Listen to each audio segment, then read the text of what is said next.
चुनाव तारीख से ठीक पहले चिराग पासवान की नीतीश कुमार से मुलाकात क्या कोई नया सियासी हलचल बता रहा है? वो इसलिए दर्शकों क्योंकि एनडीए के विधायकों को सुने, उनके मंत्री को सुने, उनके नेताओं को सुने, आपको साफ साफ समझ में आ जाएगा कि ऊपर से देखने में सब तो लग रहा है कि एनडीए में सब कुछ ठीक है, लेकिन अंदर खाने यकीन माने कि वो हालात नहीं हैं जो एक साथ चुनाव लड़े जा सकते हैं। ऐसे में चिराग पासवान जो बार बार नीतीश कुमार के खिलाफ बयानबाजी करते थे, उनसे नाराज़गी की खबरें हम सब के सामने आती थी, तो आखिर अचानक उनसे मिलने क्यों चले गए? दो सवाल तीसरा ये, क्या एनडीए पूरी तरीके से टूट चुका है? हम बिहार की बात कर रहे हैं, नेशनल की बात नहीं कर रहे हैं। तो अगर ऐसा है तो फिर क्या नीतीश कुमार और चिराग पासवान मिलकर कोई नया खेल कर रहे हैं? क्या गुपचुप तरीके से ये मुलाकात, गुपचुप तरीके का मतलब दर्शकों पर्दे के पीछे की मुलाकात, कोई आधिकारिक मुलाकात नहीं है। एक तस्वीरें वायरल होती हैं सोशल मीडिया पे, आप जाकर देख सकते हैं, जिसमें चिराग पासवान और नीतीश कुमार के मिलने की खबरें आ रही हैं। तो क्या सम्राट जी का पत्ता कट रहा है? क्या विजय सिन्हा का पत्ता कट रहा है? क्या बिहार में कोई बड़ा उलटफेर हो रहा है? लेकिन ये तो तभी होगा जब बिहार में दरअसल जीत जाएंगे चिराग पासवान या फिर नीतीश कुमार या एनडीए के कोई भी नेतागण या कोई मंत्री। वहीं दूसरी तरफ हम बात करेंगे तेजस्वी यादव, प्रशांत किशोर, तमाम लोगों का। लेकिन इस वीडियो को पहले समझते हैं, शुरू से आखिर तक बने रहिएगा कि चिराग पासवान और नीतीश कुमार के मन में चल क्या रहा है, इन मुलाकात का क्या मतलब है। दर्शकों, चुनावी वक्त में लोग एक दूसरे से मिलते हैं, बताते तो है नहीं, आधिकारिक बयान भी नहीं देते कि भाई उनकी मंशा क्या है, वो मिलना क्यों चाहते हैं और वो मिलकर क्या बात कर रहे हैं।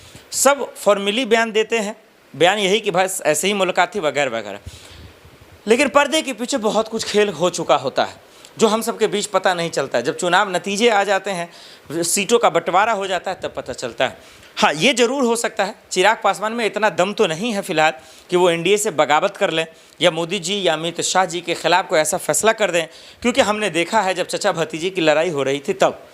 तो ये चीज़ तो खैर मैं मानता हूँ। एक दूसरा, नीतीश कुमार से चुनाव के वक्त वैसे भी अच्छे नेतागण वो शांत हो जाते हैं, पूरे नरमी भरा पेश करते हैं, उनमें दुनिया की सारी शालीनता आ जाती हैं। महोदय को वोट लेना होता है, लोगों के पास जाना होता है, नहीं तो ऐसे कुदीन में तो वो आपके धरती पे नहीं आएंगे, आपके दहलीज पे नहीं आएंगे, छुआछूत करेंगे। दलितों के यहाँ, पासवान के यहाँ, चमार के यहाँ जाएंगे नहीं, क्योंकि उनको छुआछूत दिखने लगता है। तो ये नेता की होशियारी और अक्लमंदी तो हमारा आप जान चुके हैं। ये हो सकता है कि कहीं ना कहीं एनडीए की तरफ से ये कहा जा रहा था कि सम्राट और विजय सिन्हा, ये दोनों जो अभी डिप्टी सीएम हैं, इन लोगों का जो है कहीं ना कहीं इनको ज़्यादा तवज्जो दिया जा रहा है एनडीए की तरफ से।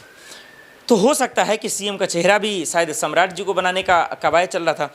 तो इनको पटरी से हटाने के लिए, इनका कद छोटा करने के लिए, ये हो सकता है कि एनडीए से अलग तो नहीं होंगे, लेकिन एनडीए में रहकर एक अलग रणनीति पर चिराग पासवान और नीतीश कुमार कुछ खेल कर सकते हैं। क्योंकि नीतीश कुमार की जो छवि है, जो बेटे को लेकर वो आगे आए, जिस तरीके से एक नई पारी की शुरुआत करने की कवायद छेड़ने की कोशिश में थे, बेटे को लेकर खूब हलचल चला, हम सब ने भी चला है, सोशल मीडिया पे भरा पड़ा है, तमाम जर्नलिस्टों ने इस पर चर्चा की कि आगे लाने के क्या मतलब है। और उनके बेटा कभी किसी की तारीफ़ कर रहे हैं, कभी किसी की तारीफ़ कर रहे हैं, और अब नीतीश कुमार और चिराग पासवान लालू की तारीफ़ कर रहे हैं। एक खबरें आई, कल कांग्रेस के नेता ने मुझे फ़ोन भी किया, उन्होंने बताया भी। तो खैर चलिए, नेता है वो तो अपना सियासत रखते हैं। हमसे पूछ रहे थे कि क्या हो रहा है, तो कहीं ना कहीं कोई किसी की तारीफ़ कर रहा है या कोई किसी की बुराई कर रहा है। तो चुनाव के टाइम ये आम बात है, जब यही नीतीश बाबू हैं जो राबड़ी देवी जी को एक महिला है उन पर अभद्र टिप्पणी करते हैं, तो हम सब समझ सकते हैं।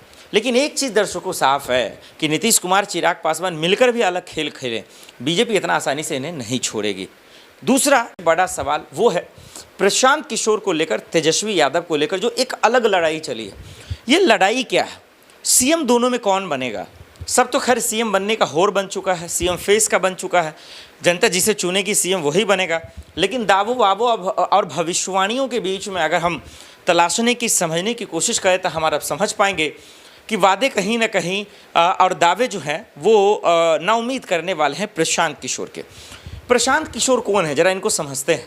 ये जो युवाओं को लेकर, मुसलमानों को लेकर, महिलाओं को लेकर बिहार में जो ये अपनी मैनिफेस्टो में चर्चा कर रहे हैं, तमाम लोगों के बीच जा रहे हैं, जो यात्रा निकाल रहे थे, उनमें जो ये बातें अपने कह रहे थे, उन सब के मायनों को ज़रा निकालते हैं और तेजस्वी को बार बार कोस क्यों रहे हैं, इसको समझते हैं। नीतीश पे कम मतलब फॉर्मेलिटी लाइक बोल रहे हैं, क्योंकि कहीं ना कहीं पे आरोप ये लग रहा है बीजेपी के लिए काम कर। खैर उसकी तो मेरे पास खबरें नहीं है, लेकिन जो इनका स्वभाव है, जो इनका बोल है, जो इनका तौर तरीका है सियासत करने का, उससे तो पता चलता है कि थोड़ा सा सॉफ्ट है सरकार को लेकर, और तेजस्वी पे ज़्यादा अटैक करते हैं, लालू जी पे ज़्यादा अटैक करते हैं कि इनका परिवार क्या फलना ठेका। क्या प्रशांत किशोर सीएम बन पाएंगे? एक जर्नलिस्ट थे, पत्रकार से उनसे बातचीत हो रही थी मेन स्ट्रीम मीडिया में, एक निजी चैनल पर, तो कह रहे थे भाई हम अपनी सरकार बना लेंगे, किसी से गठबंधन में नहीं करेंगे, हम सरकार बना लेंगे। यार ये तो अनपच वाली बात हो गई। खैर हो सकता है भाई साहब अपने अपने दावे खो ठोक सकता है, कल के कोई भी कर सकता है, लेकिन भाई इनको सीटें इतना कहाँ से आएगी? जनता इनको चुनेगा कैसे? ये सबसे बड़ा सवाल है, क्योंकि ये प्रशांत किशोर मोदी जी के लिए काम कर चुके हैं, बहुत सारे पार्टियों के लिए काम कर चुके हैं, कांग्रेस में अध्यक्ष भी बनना चाहते थे, राहुल गांधी से बहुत सारी मीटिंग हुई, तमाम चीज़ें, और राहुल भी पूरी तरह से, राहुल गांधी जी भी एक्टिव हो चुके हैं बिहार में। तो सवाल ये है प्रशांत किशोर कैसे जीतेंगे? देखिए वो दावे कर सकते हैं, चुनौतियाँ दे सकते हैं, भविष्यवाणी कर सकते हैं, लेकिन मैं भी बिहार से हूँ, तो बिहार होने के नाते मुझे लगता है इतना आसान तो नहीं है कि आप सरकार बना लेंगे। ठीक है 1-2-3 सीट जीत जाएंगे, क्योंकि AIM असदुद्दीन ओवैसी भी चुनाव लड़ती है, 4-5 सीटें वो भी जीत लेती हैं। तो अगर ये किसी को अलग कर लेते हैं, साथ में ले लेते हैं, तो थोड़ा मान भी सकता हूँ, लेकिन ये कि वो पूरे सीट जीत जाएंगे, CM बन जाएंगे, मुख्यमंत्री बन जाएंगे, ये असंभव है, ये कहीं से पॉसिबल नहीं। हाँ तेजस्वी को ये गाली ज़रूर इसलिए दे रहे हैं, या कोस रहे हैं, या कह रहे हैं कि 8वीं फेल है, बाप की वजह से राजनीति चमका रहा, वगैरह वगैरह, ऐसी भाषा का जो इस्तेमाल कर रहे हैं, ये समझ में आ रहा है कि पीछे से इनके पीछे पावर है, ताकत है। यही वजह है कि ये खुलेआम सियासत करते नजर आ रहे हैं। लेकिन मुझे लगता है जहाँ तक ये वोट काटने का काम करेंगे, इतना किसी पार्टी पे प्रभाव डालने का काम नहीं करेंगे। कभी कभी नीतीश को भी डांट देते हैं, नीतीश पे भी चिल्लाते हैं, तो खैर वो फॉर्मेलिटी है, लेकिन बीजेपी पर इनके चिल्लाने की हिम्मत नहीं है, सरकार तो उनकी भी है।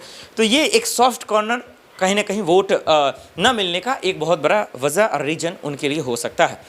दर्शकों मैं आप सबसे पूछता हूँ, बिहार का चुनाव बहुत मायनों में अहम है, बहुत चुनौतीपूर्ण है। बिहार में आपसे मुलाकात भी होगी, फॉरवर्ड न्यूज़ की टीम पहुँचेगी, तो आप सब अपनी बात तो रखेंगे, लेकिन वोट किसको देना है, किसको नहीं देना है, किस मुद्दे पे देना है, किस मुद्दे पे नहीं देना है, ये आपसे बेहतर कोई नहीं जानता है। इसलिए वोट देने से पहले मुद्दों का सिलेक्शन अच्छे से करें, नेताओं को अच्छा चुनें, जो नेता आपके भविष्य को लेकर सोच सकता है, आपके क्षेत्र को विकास कर सकता है, वो आपकी जिम्मेदारी है। क्योंकि बिहार की क्या हालात है वो हमारा आपसे बेहतर कोई जानता नहीं है, ये आपसे बेहतर कोई नहीं जानता है। तो सियासत वाले को सियासत करने दें, आप भी किसी से कम नहीं है। बिहार की जनता इतनी कमज़ोर थोड़ी है, तो आप भी कमज़ोर नहीं है, आप भी बहुत समझदार है, अक्लमंद है। बस उस अक्लमंदी को सही जगह पे इस्तेमाल करना है। बाकी आप पे छोड़ता हूँ, आप हमें बताइए तेजस्वी यादव या फिर प्रशांत किशोर या फिर नीतीश कुमार या फिर चिराग पासवान, सम्राट बाबू, कौन होगा बिहार का लाल? कौन राज करेगा बिहार की जनता पर? किसका किस्मत चमकेगा? कौन वाकई में जो है ये तमाम चीज़ें कर पाएगा? ये हमें कमेंट कर ज़रूर बताइएगा। देश दुनिया की बड़ी खबरों के लिए देखते रहे फॉरवर्ड न्यूज़। नमस्कार।